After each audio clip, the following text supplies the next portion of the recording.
Hello welcome back dear student Aadhaar class YouTube channel.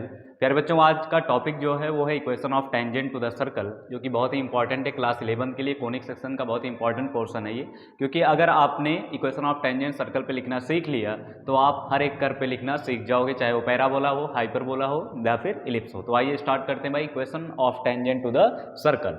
Clear है? तो आओ यहाँ पे बात करते हैं। वैसे हम बेसिकली आपको बता दूँ तो 3 टाइप का इक्वेशन हम लोग देखने वाले हैं। पहला आपका आएगा कार्टीशन फॉर्म। क्या आएगा भाई? Cartesian form.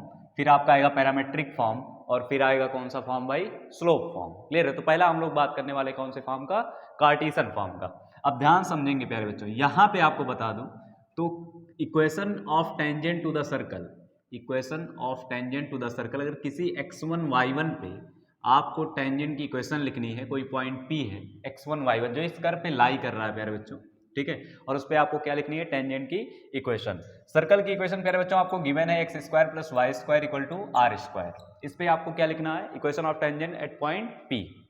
तो आपको पता है इक्वेशन ऑफ टेंजेंट लिखने के लिए हमें स्लोप चाहिए और पॉइंट चाहिए, तो पॉइंट आपको पहले से ही गिवन है।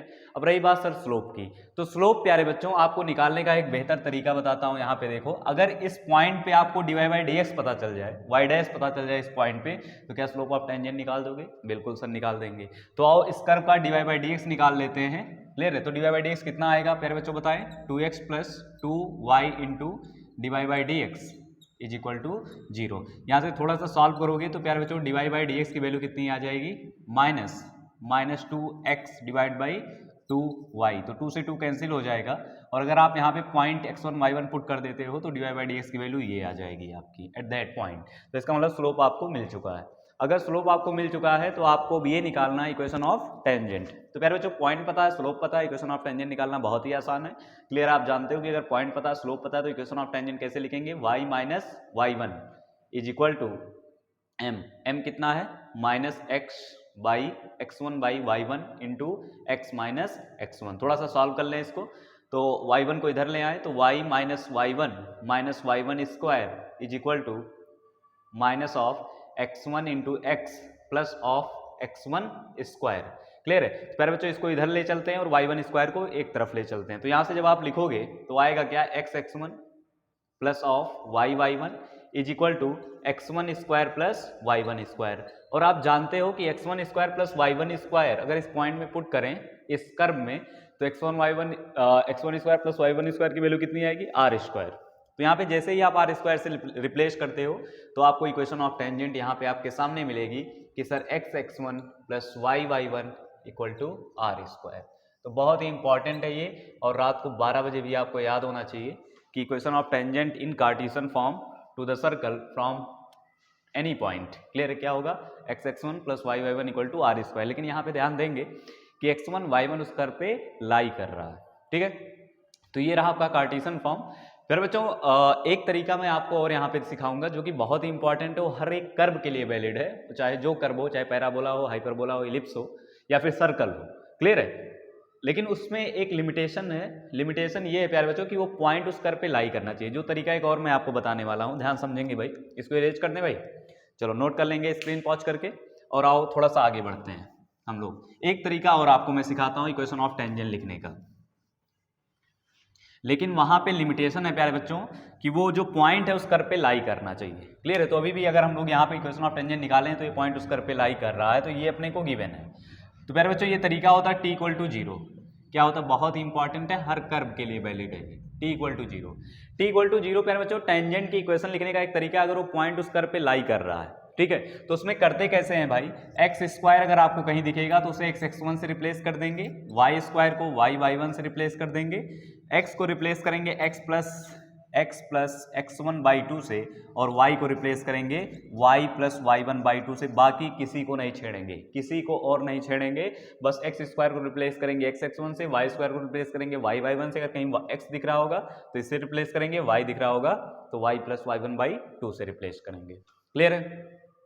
अब रही बात सर यहाँ पे जो हमने टेंजेंट की इक्वेशन निकालना है x square plus y square equal to are square पे, तो प्यारे बच्चों अगर आपको पता चल गया कि ये पॉइंट इसी पे लाई कर रहा है तो आप t इक्वल टू 0 से भी चल सकते हो। एक्स स्क्वायर को किससे रिप्लेस करेंगे भाई? एक्स x1 से। वाई स्क्वायर को किससे रिप्लेस करेंगे? y1 से और is equal to are square, और कांस्टेंट को नहीं छेड़ेंगे। क्लियर है? क्या हमने जो यहाँ से इक्वेशन ऑफ टेंजेंट निकाला था और यहाँ से जो t इक्वल टू 0 से निकाला था, क्या सेम है या फिर नहीं है? क्लियर है? तो क्या सेम है?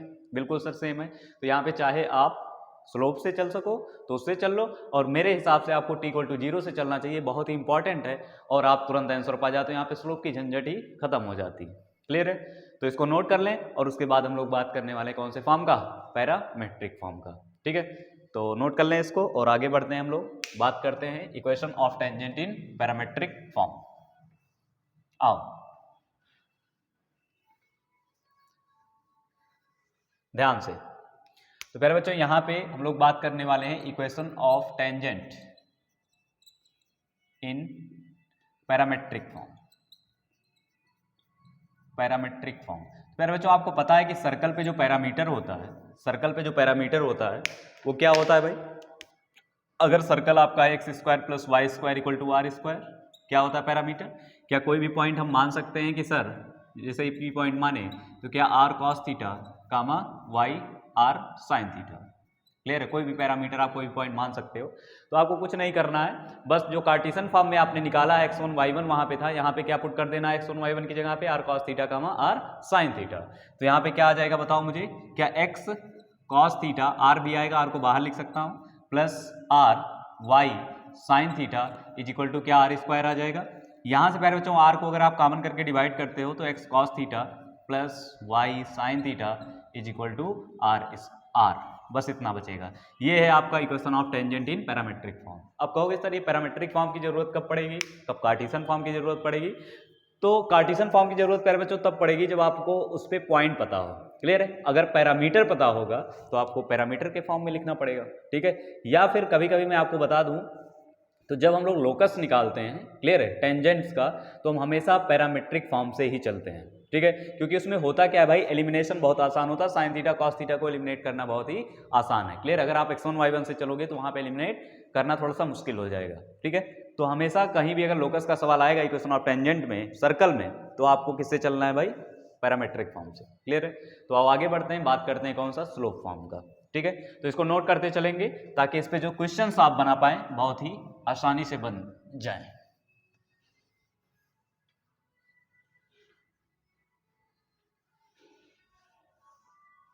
चलो आ जाओ भाई, बात करते हैं यहां पे स्लोप फॉर्म का।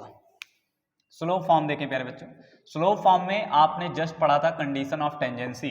जो कंडीशन ऑफ टेंजेंसी होती है वो c इक्वल टू क्या होती है? कोई भी line y equal to mx plus C अगर किसी सर्कल पे x square plus y square equal to are square, इस पे टेंजेंट तभी होगा जब c की वैल्यू बराबर हो plus minus r under root of 1 plus m square के। क्लियर है? c plus minus r under root of 1 plus m square के अगर c इसके बराबर होगा तभी वो वो लाइन उस सर्कल पे क्या होगा? टेंजेंट होगा। तो यहाँ पे आप देख सकते हो, तो यहाँ पे जो इक्वेशन ऑफ टेंजेंट लिखेंगे वो क्या लिखेंगे? y equal to m x plus minus r under root of 1 plus m square. ये है equation of tangent, equation of tangent in slope form. अब इसकी जरूरत कब पड़ेगी? अच्छा, यहाँ से कई चीज आप नोटिस कर सकते हो। पहला चीज तो ये है कि एक स्लोप की दो टेंजेंट आप सर्कल पे खींच सकते हो। ठीक है?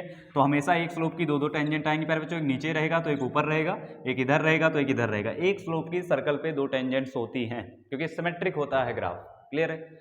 और एक चीज यहाँ पे और आप नोटिस कर सकते हो कि इसका यूज कब करेंगे?